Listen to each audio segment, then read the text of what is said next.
Hello, hello, good people, and Happy New Year. Happy New Year. I am Dr. Hollie Kelly, and this is Dr. Kelly's perspective, the first perspective of the new year. This is Tuesday, January 3rd, 2017. 2017. And we have crossed a threshold into the new year, new opportunities, new possibilities, new year, new you, possibly. You know, every new year, I think it's a chance to, good morning, Donnie. It's a chance to um, have a new opportunity, a do-over. When we were young and you play sports and you get a do-over, this is an opportunity to do over, do better, do stronger, do right. Okay, um, so many of us have promised ourselves that, okay, 17, I'm going to do better. I'm going to take better care of my health. I'm going to spend wiser. I'm not going to be spending all over the place. I'm going to watch my mouth this year. I'm just going to do better in 17. And that sounds wonderful. And you don't have a plan to make that happen. And then so it becomes another disappointment. So in preparation for this first perspective, I took an informal, non-statistically significant survey. Just real people living real lives. And I asked a question. I asked them, had they ever promised to do something, promised even to themselves, wanted to do something really bad, to make a change, to implement a new thought process, a new strategy for themselves, and yet failed. They fell short. They didn't accomplish that. That was the question. Nothing dramatic. That was the question.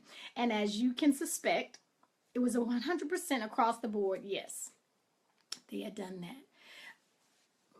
But then I asked them a follow-on question. I said, in hindsight, what was the why behind your failure?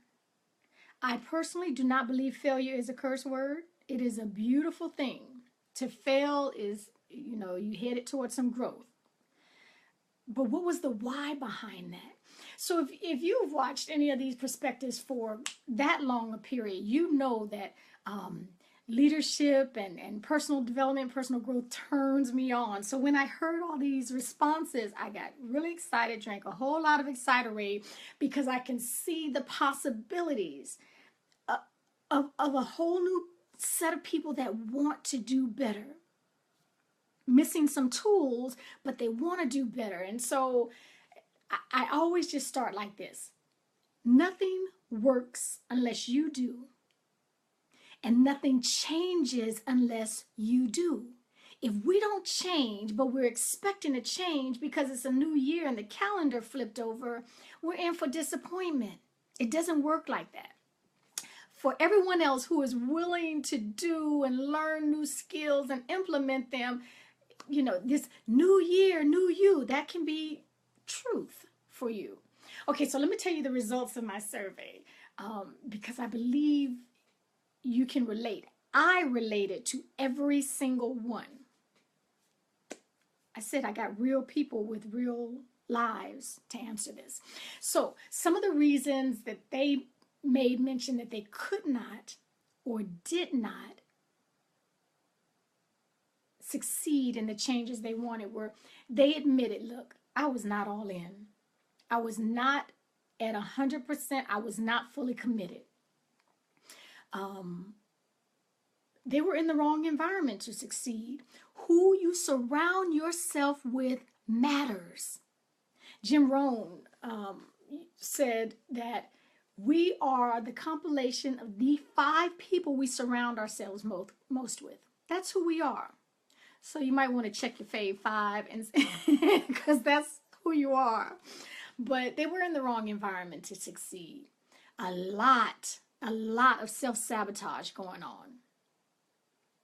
The little things you allow to keep replaying in the back of your head, the lies. Okay, so it don't take people from without to beat you down. The self-sabotaging thoughts will do it for you every time. Some admitted to not spending enough time on it. If you have been out of control for the last 12 years, You can't just think, okay, again, it's not magic. This stuff is not magic. Nothing changes unless you change. Nothing works unless you work. And they said, I just didn't spend enough time with it. The support system was not reliable. That's why I stress so fervently. You need to choose wisely and strategically your accountability partners. And some admitted that they just weren't surrounded by a reliable support system. Good people, love them to death, but where I want to go, they can't help me and they won't hold me accountable. And then lastly, which I thought was like huge, they were no longer willing to pay the cost. You want big changes and big things in your life? Everything costs. And I'm not just talking financially. There are costs we all have to pay for changes that we want to implement. And the price got too high for them. So, let's start this new year off where it is going to take the recognition, the realization that you got to you got to do something besides drink a whole lot of Exciterade, okay? You can't be hyped for a couple of weeks and then go back to your norm. I know the gym industry, the fitness industry makes buku money off of a whole lot of us. We get all excited and I'm going to be in the gym and, oh yeah, this is my year, my new body, I got it going on. And then by February 3rd, they don't see us anymore. Okay, we don't have to do that. We do not have to make that our repetitive, our habit, our norm.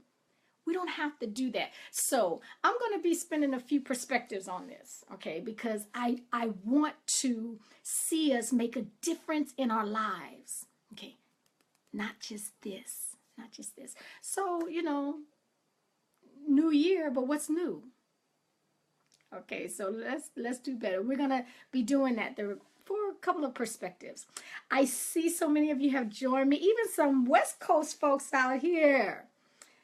Devil Dog of Marines, I see you, Stassar Milton.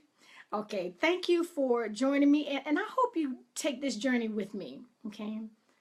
We can do better. We've got to do better. We rate to do better for ourselves. Okay, until next time, take real good care of yourselves.